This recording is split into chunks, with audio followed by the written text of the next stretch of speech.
class, right? Probably either on Wednesday or next week, Monday. Okay. Um, Most likely next week, Monday. But but I will see if I can get it in on by Wednesday. Communication is where if you want to send an email to one of your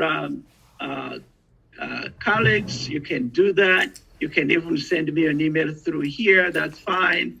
Or you can just send it direct through your email account to my email address. Okay. You probably don't see all these other stuff that are just for course administrators. Actually, I can simulate what you see. Let me see. Class list. Oh, that's what I was actually. I can simulate what you see so you can see exactly what you see.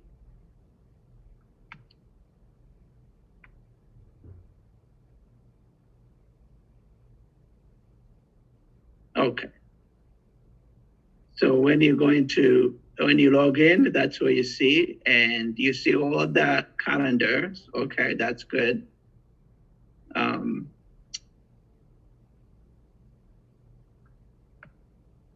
So let me see if I go into class list, what I see. Yeah, I see everyone in the classroom. So you see what I see right here. This looks like your screen. Okay. So there are some things that I was showing before that you're not gonna see as a student. But anyway, so that's D2L. Let's go back to the syllabus. I'm gonna actually open it right here instead of trying to. So you open the syllabus, you can download it, you can just see it here.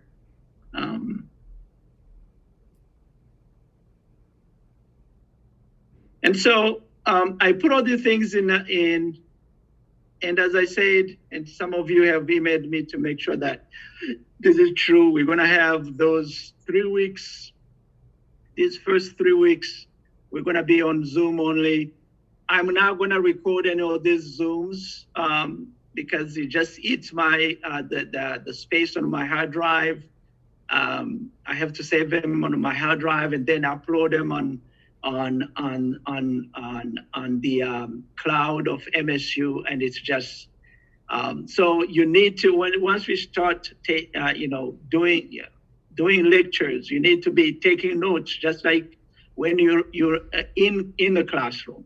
Okay, so I'm not gonna be recording anything.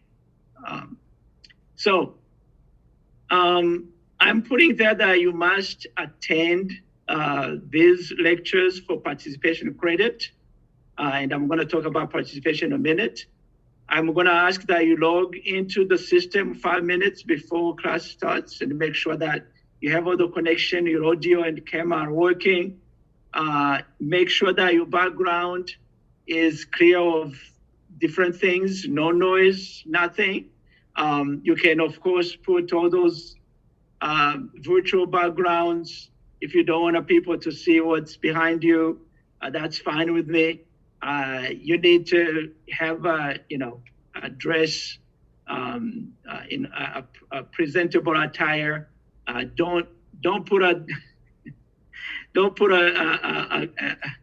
background of a cat like what happened to that person last year who was appearing on.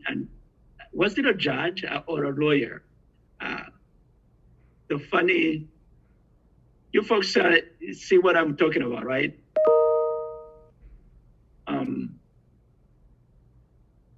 It has become like something of 2021. Oops, sorry. I'm trying to, okay, there you go. So here's my contact information. I have a little website that I update every once in a while. If you want to know more about me, This is Yushan's address, email address, and her the link to her office hours in Zoom. So, what is this class all about? Anyone? I wanna actually ask you this. Let me. So I wanna ask you. Anyone can who? Yeah, I mean, I'm assuming that when you took this, you enrolled into this class. Can somebody actually tell us, look, this is what I was expecting and this is what I got, right? I was looking for a class that teaches this and this class seemed to, right? Who wants to volunteer to say something?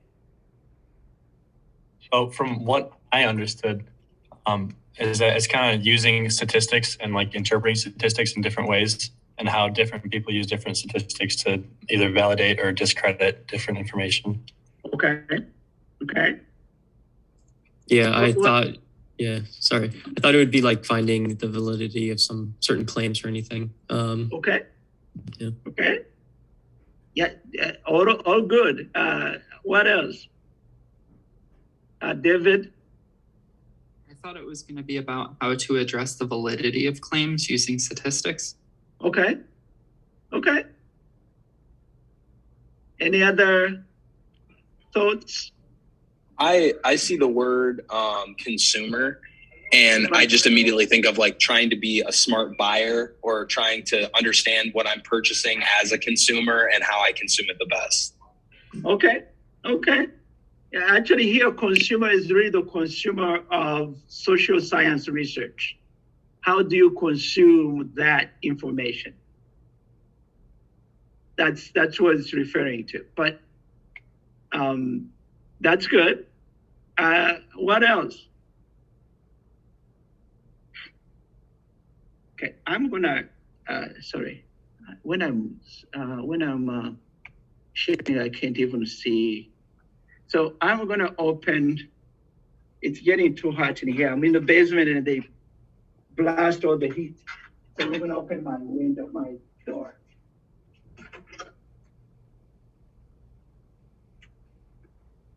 The heat was just becoming unbearable.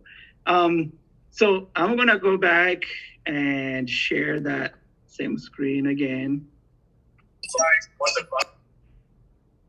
Okay, someone was talking about the class or not? Okay, mistake.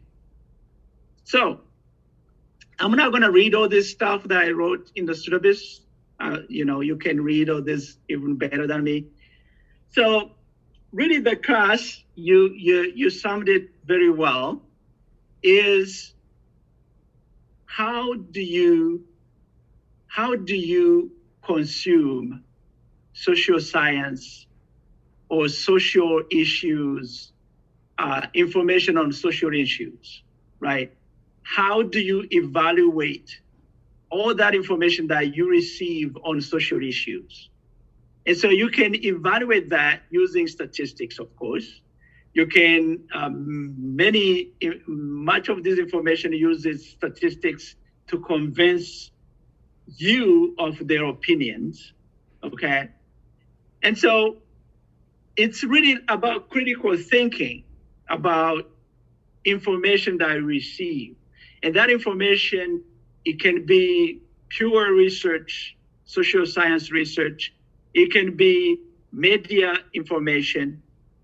It can be information that I get from political organizations, activists that really deal with social issues. Because this, again, remember, this is a social science course, not a physics. And so we're gonna really learn about the different ways to evaluate the information, the social information that you receive from various sources, okay? And so the class will have 3 parts, and each part will have its own And I will ask Yushan to show you the different textbooks, because in the rush going to my office, I decided to not teach from my home and change the environment. And rushing to my office, I forgot my copies, but Yushan has copies. So if she can show you the first one that we're going to use is of Theodore Sheck. And the title is How to Think About Weird Things, Critical Thinking for a New Age. So this is a book about critical thinking. And the author uses common events or social issues in the American society and around the world, right? We may talk about opportunity in real time to say, hey, Galileo wait a minute. and What's his really problems with the Catholic Church. How do we think about that? We may talk about, the idea that at some point we thought that the earth was flat. And somebody decided, no, it's not flat actually, it's round, and I can prove that, right? So they use all these really opportunity in real time to say, hey, wait a minute. knowledge, common events What's really going on that here? happened in the history of Okay. the humankind So to think critically about things. And one of the things, for example, which we're going to start with probably Wednesday, or actually for sure Wednesday, is the things that we believe in without even thinking about it. Like, do we believe in ghosts? Why do we believe in ghosts? Can we critically think, critically give a reason of why we believe in ghosts, right? We have all these things about, for example, telepathy. Is it something really that we can explain scientifically that it's logically possible? Okay, so they use all those kind of really known facts and events and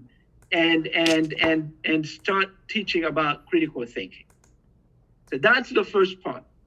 That would take us probably toward the end of January, early February. Okay. And then as you evaluate information that you get, okay. So as a consumer of information, you get information and you evaluate it. Sometimes you are in a situation that your evaluation actually leads you to irrational decisions. Okay, so I actually put at number 3, but that's the second part of our class is irrational behavior that comes from our evaluation of information. For example, why do we discriminate? Why do we, for example, believe that a certain group of the population is no inferior to another group of the population, right? Why do we tend to gravitate to people that look like us, right? All of that is our evaluation of information. You get information, our brain has evolved to actually evaluate information in a certain way that has been basically a way to protect ourselves. And so even the best of the best, the most educated, in some situations, they evaluate information, and actually their best action is on irrational action. Okay, so we're going to talk about several situations where you actually have no idea that you are acting irrationally based on information that you're getting. So we're going to talk about that. We're now going to, this is a brand new branch of economics, behavioral economics. We're now going to go into the theories of those behavioral economics. We're just going to talk about the fun of it, okay? And you're going to enjoy it. You're going to enjoy it. So for example, one example as a young person is, why do you stay in a relationship that you know you're not happy about? That's an irrational behavior. Rationally, if you're not happy economically, so economists, we like maximizing, we like optimizing our behaviors. So if your objective in a relationship is to be happy and get the most of your happiness from that relationship, why is it that you stay in a relationship that is making you unhappy, but you stay in it? We're going to talk about those. Okay, we're going to talk about those kinds of examples. And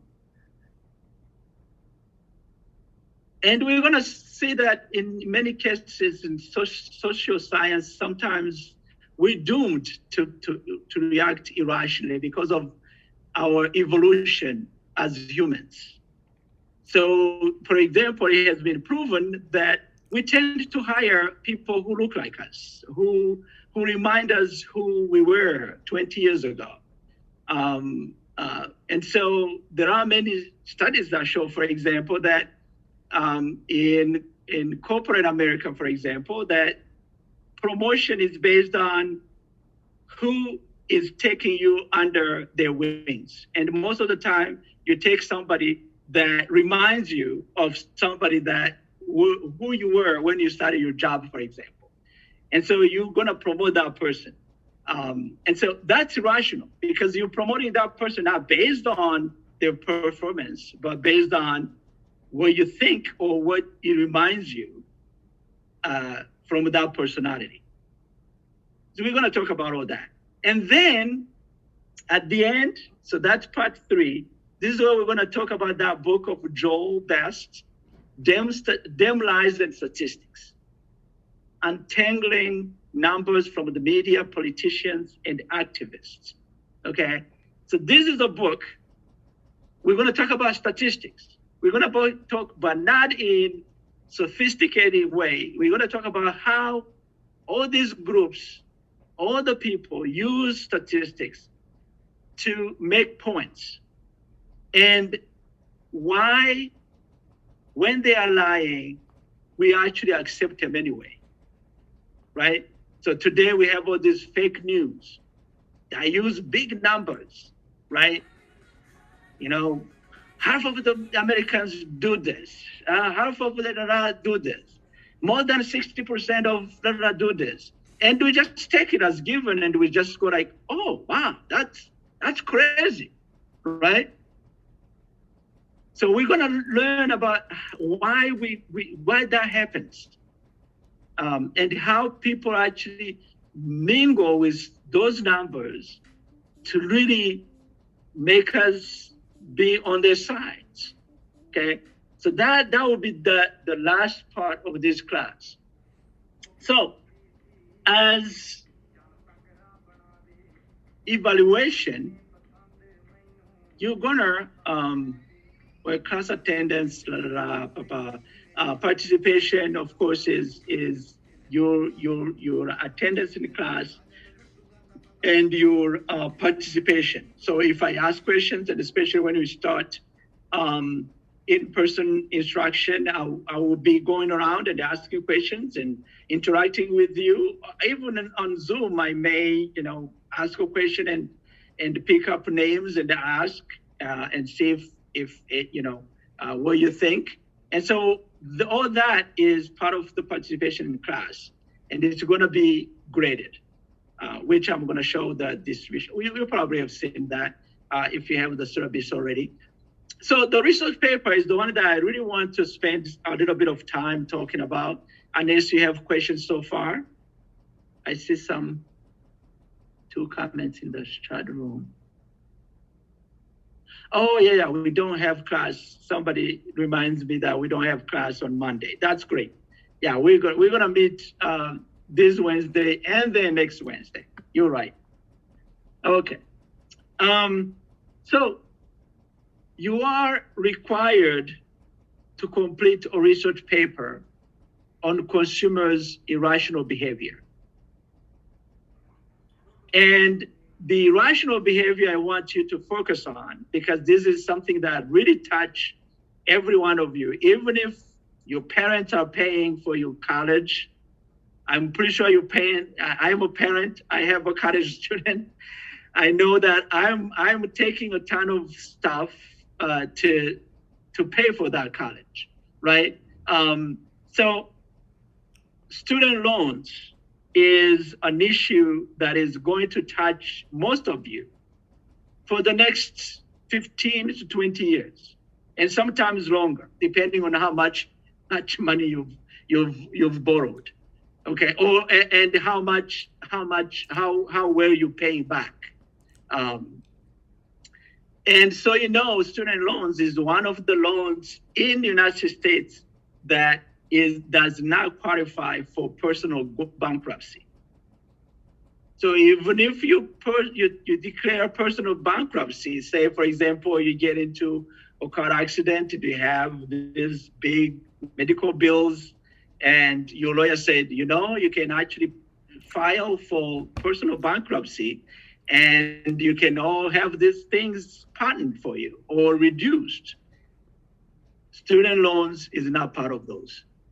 Okay, so I do this on purpose, not only to teach my students in this class how to do a little bit of research in social science, but also to be aware of this issue of student loans. It's an issue for you, all the young people and the next generation behind you, everyone, unless the politicians do something. So it will be an analysis of the irrational consumer behavior tied with the concept, and we're going to talk about this in part 2 of the class: loss aversion, value attribution, and group dynamics. Those are the different principles that we're going to talk about in irrational behavior, and you're going to be applying this and show how they intervene or they are a factor in the behaviors in student loans markets. Okay. Then I say I don't want a too big of paper, but I don't want a 2-page paper either. So no less than 5 pages, no more than 8 pages, including footnotes, charts, graphs, and tables, but excluding the cover page and reference pages. You are required to show reference to titles of published books and or articles published in peer-reviewed journals, and you can access this through the library. They have e-resources at the library that you can, most of the papers now are online anyway through the MSU library. And so your tuition pays for that to be available. So you need to use those services. And I'm giving you the format, 12 points, the font. You can go as low as 11, depending on the font type you're using. It's of course an 8, 5, 11 paper, 1.5 spaced. Double spaces tend to be too big, and but 1.5 is great. It gives me that visual, it's not too condensed, and so 1.5. And I really want 1 inch margin to the left. I don't care about the right of the paper, but the left, as you can see on my syllabus, I always keep that 1 inch to the left. Otherwise, it just looks ugly. And I don't like it. So, any questions so far about the paper, the format, because I'm gonna go into the weeds of the paper, the research paper.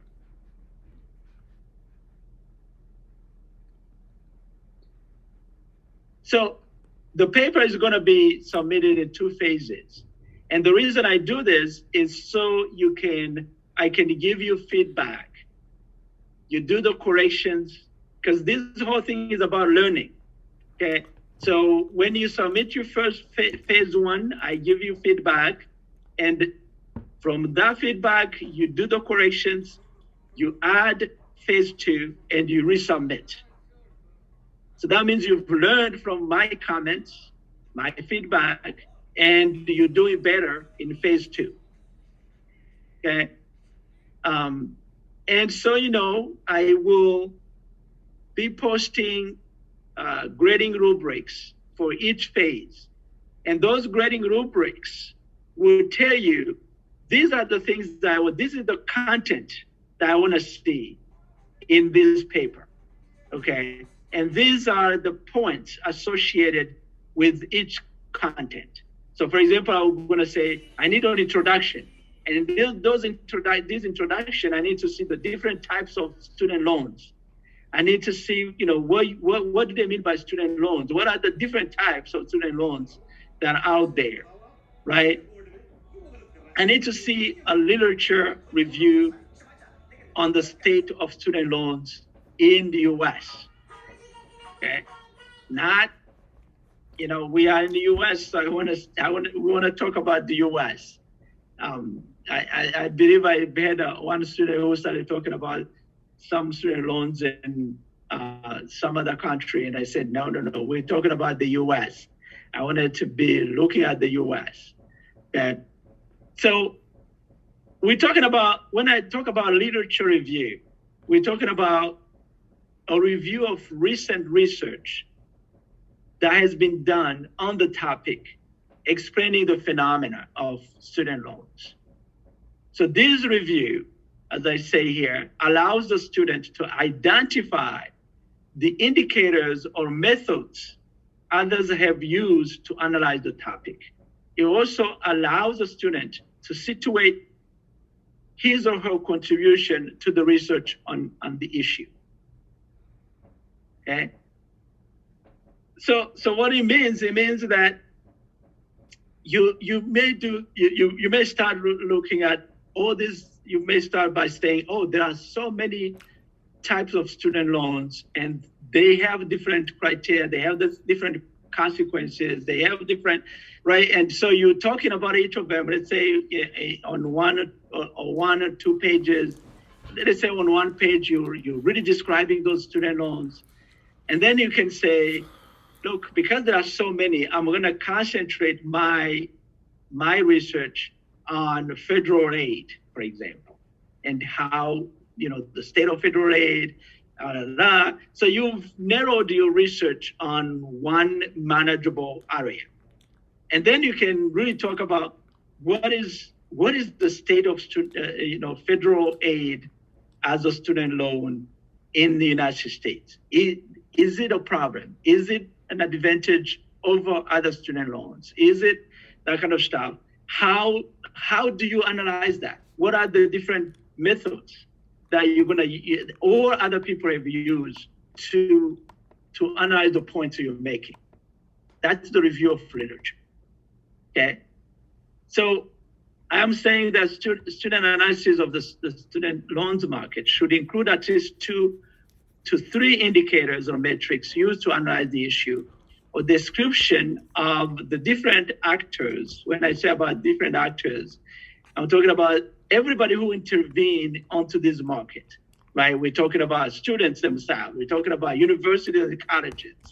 We're talking about the government, federal, local, states. We're talking about banks. We're talking about all of those. I want to see your understanding of how they intervene onto this student market. Okay? Class में And the parents, of course. You cannot forget the parents because we sign for your loans. So, and then I want to see at least a chart or a graph or one table on one metric that you will select. So, for example, let's say that one metric is to see the trade statistics on federal aid, right? So you may have a chart in one of your papers that you're reviewing that shows a trend over time of student loans, right? And then you may see, for example, that between, let's say, well, I don't know, 2005 and 2010, the those loans went up to the roof. And that's where you start saying, oh, so what happened in 2005 and between 2005 and 2010? And then you go and do some research to say, hey, it went up because the government changed the policy and blah, blah, blah, right? But that should be based on sound research that you're finding. And that's where you need to be citing every source of your information. Okay? Any questions so far? I'm pretty sure as you start writing, you're gonna have more questions. So I don't expect that you're gonna have questions today, but you know, please feel free to ask those questions as you start working. The paper is due in mid-February to February 18th. And everything that is due here is due at 11:59 on the day of the due date, okay? And then once you submit the phase one, we're gonna give you feedback, and then you need to make the corrections based on the feedback on phase one. And in your rubric, in your grading rubric for phase two, there's an item of corrections, and that is graded too. It has points that are allocated. So if you don't make the corrections, you lose those points, okay? And phase two is really analyzing the behavior, the irrational behavior on the student markets. And then looking at the different policies that the government has enacted to either make this difficult or easy, and do some evaluation of what is the impact of these policies? What are the consequences? Do they have any effect, right? So for example, the Biden administration that just did something on student loans.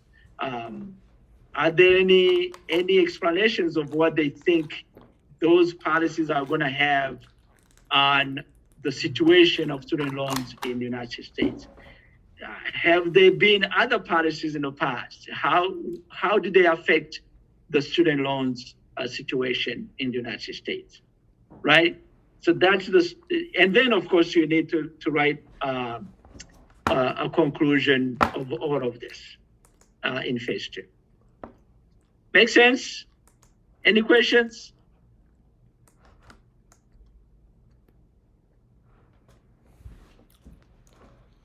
No? Okay.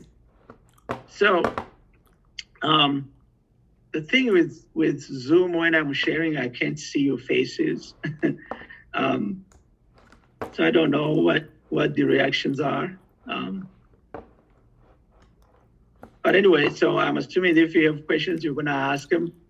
So there will be two exams, a midterm and a final.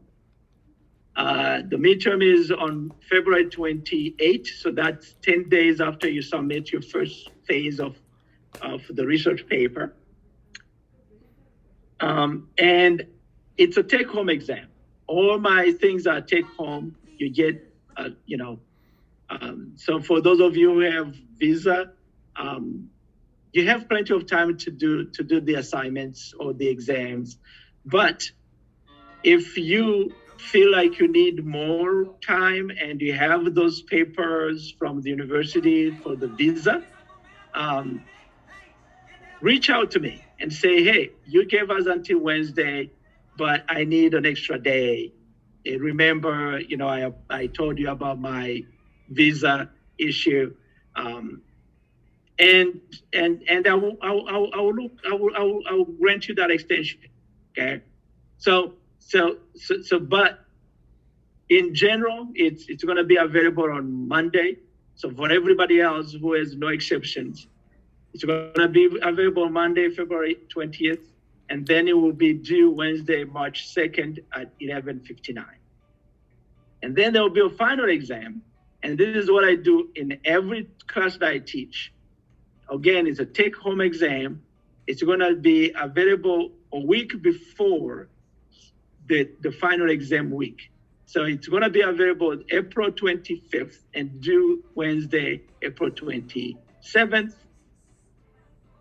And there are no makeup exams, especially for the final exam. For the midterm, if you have a very compelling case and you plead me, I may, with documentation. Let's say you have a medical emergency and you go to ER, or one of your relative, your parents, that kind of stuff. I may, but for the final exam, I usually don't even consider it at all, because it's a week before the final exam. The final week. I need to grade all that stuff. I need to turn them in to the university, and so I usually don't. Okay.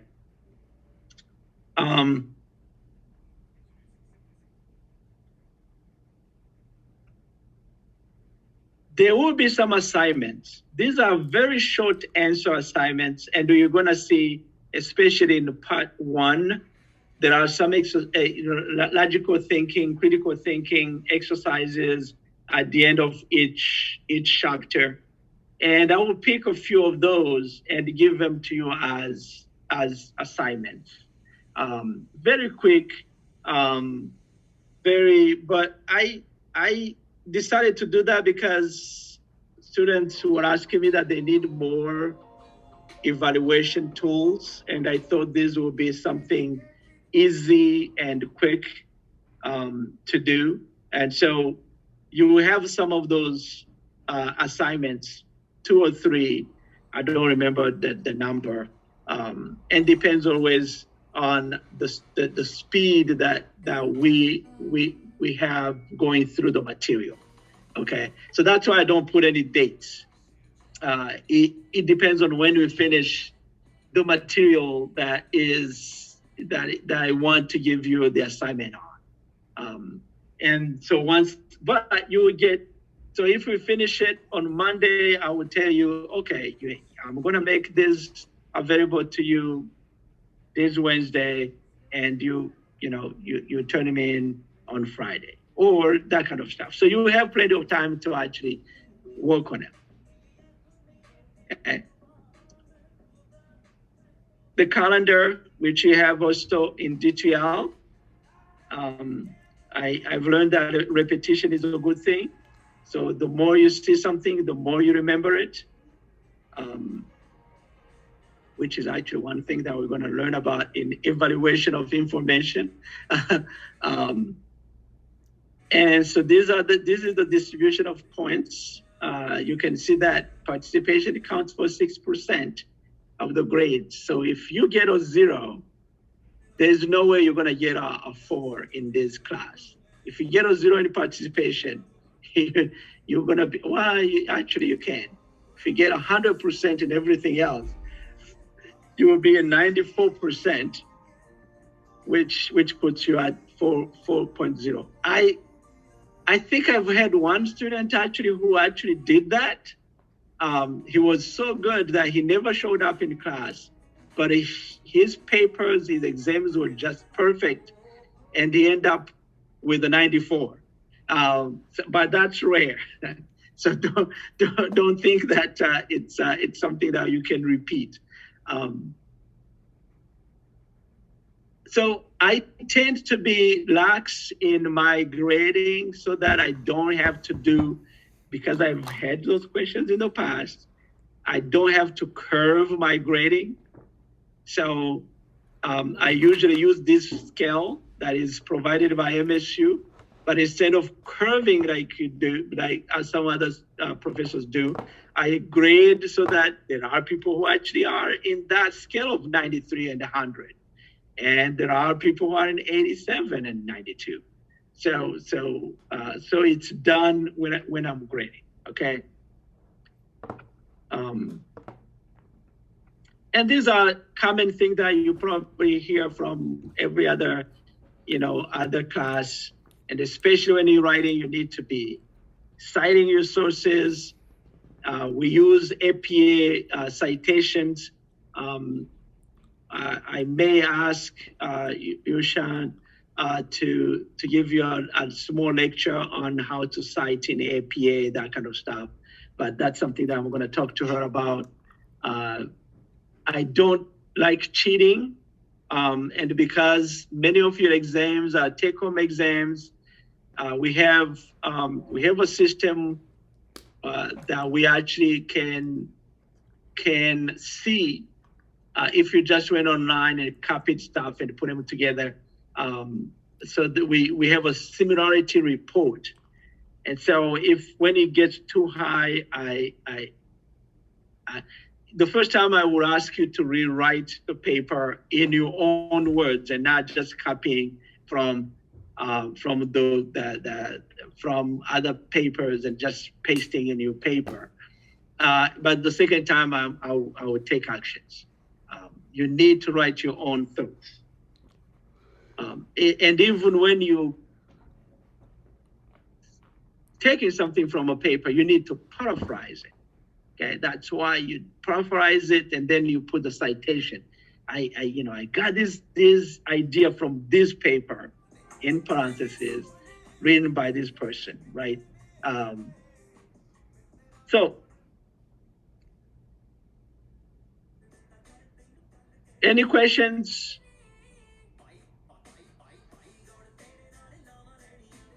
No?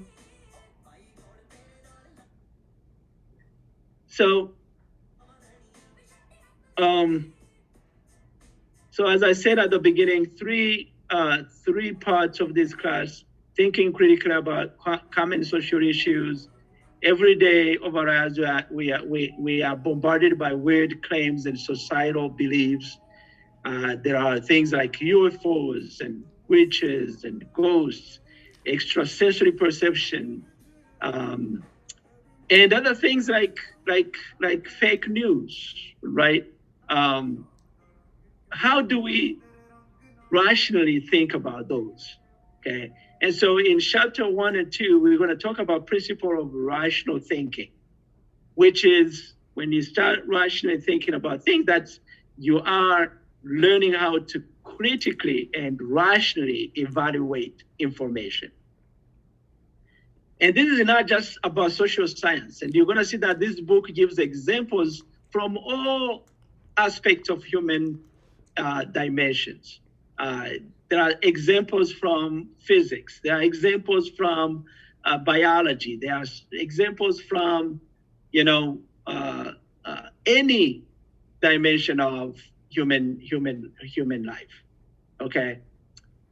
And then we're going to talk about arguments, right?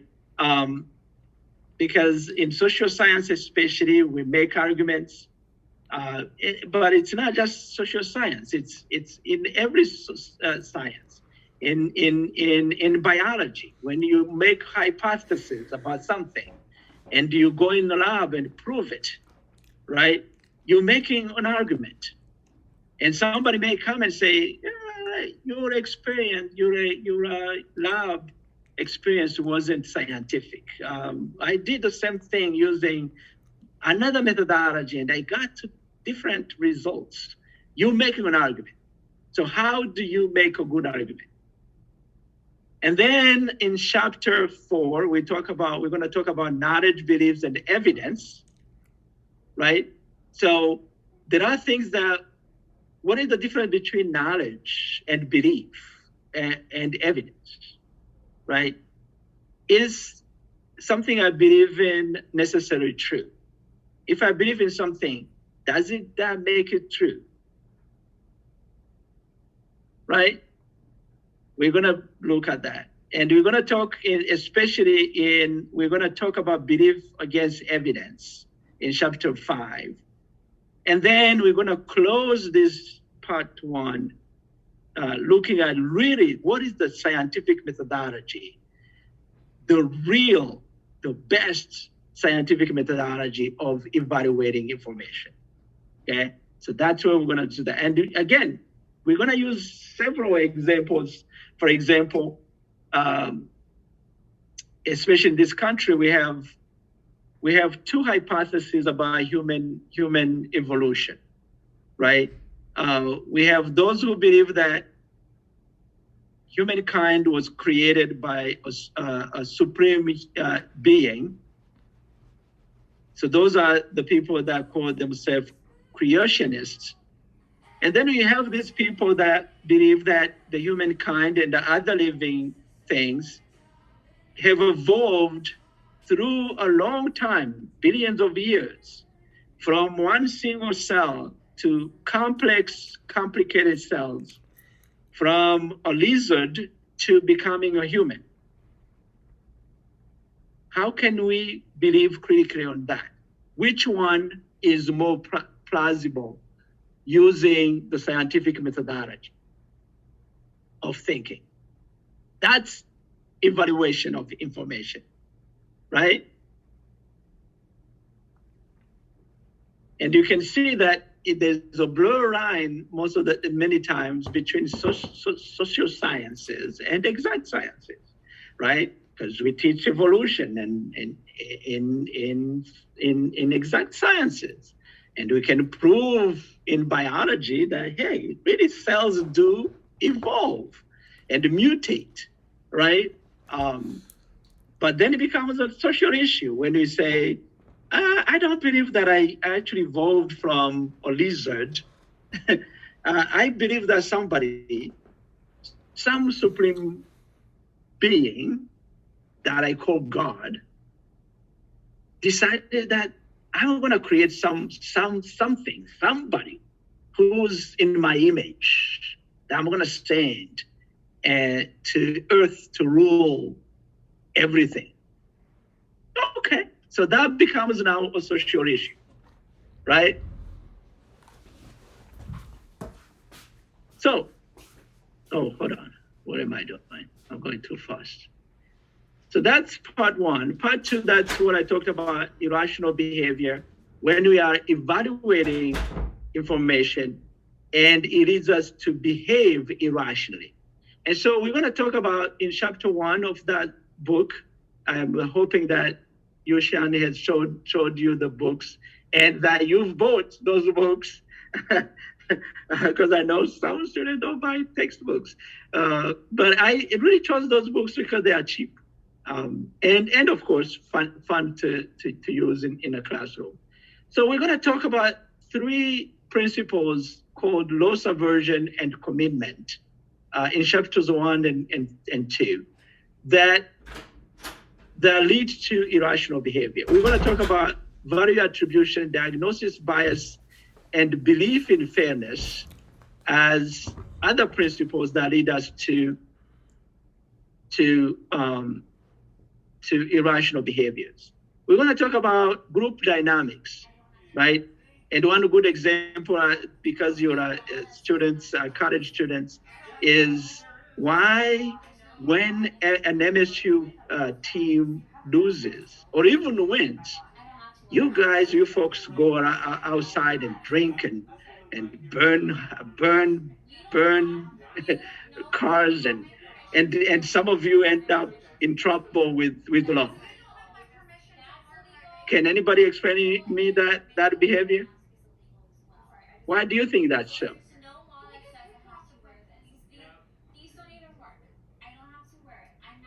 Well, yeah, I don't know. I feel like it's become something of a tradition at MSU, I want to say. But okay, yeah, so that's what group dynamics is. You want to be in that group MSU tradition, and then there's a group of people who are doing that same thing, and you think that since you're part of a group, your actions and you're not responsible for your actions.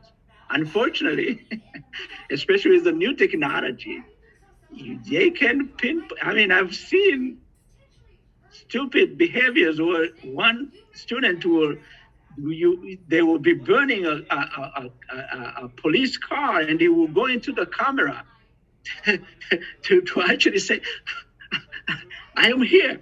And exactly what happened, for example, in Washington last year on January 6th. You've seen people doing that stuff and going and posting their own videos on social media. That's the group dynamics. So we're going to talk about that. Okay. And then, of course, last, David has raised his hand. Go ahead. Mob mentality likely has to do with that as well. Exactly. The mob mentality, that's group dynamic. So we're going to really have those many examples once we get there. And then, of course, at the end, we're going to talk about this statistical information and misinformation. And we're going to learn how to distinguish between good and bad statistics, depending on how it's produced, how it has all kinds of things that make us believe that, oh, these statistics, we need to be careful about believing just these statistics because of this and this and that, okay?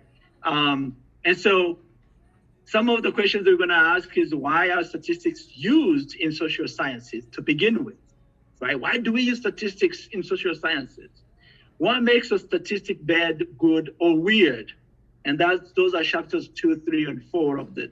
And then in chapter 6, how to think critically about social statistics, okay?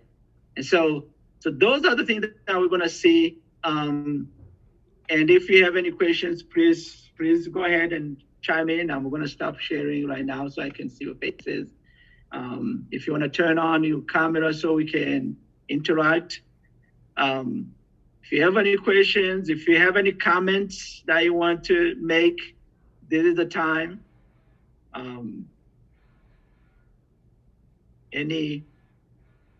Okay, David? In the syllabus, it mentions multiple chapters that we should read, but it doesn't have any schedule for when we should read them. Yeah, again, it depends on my speed of covering different. Will we just be told in class like the week before? Right, so yeah, so we're gonna say, we're gonna be covering chapter 1. And then you can read that, right?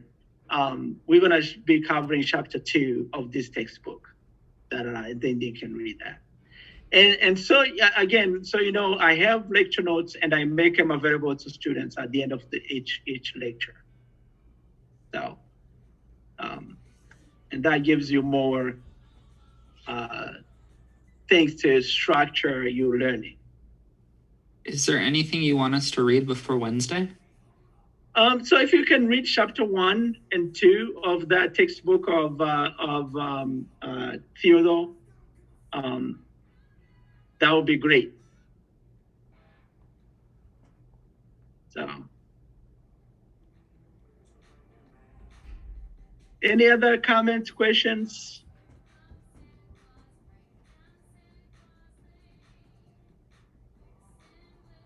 So if no questions, then as David asked and I answered, if you have the book, read chapter 1 and 2.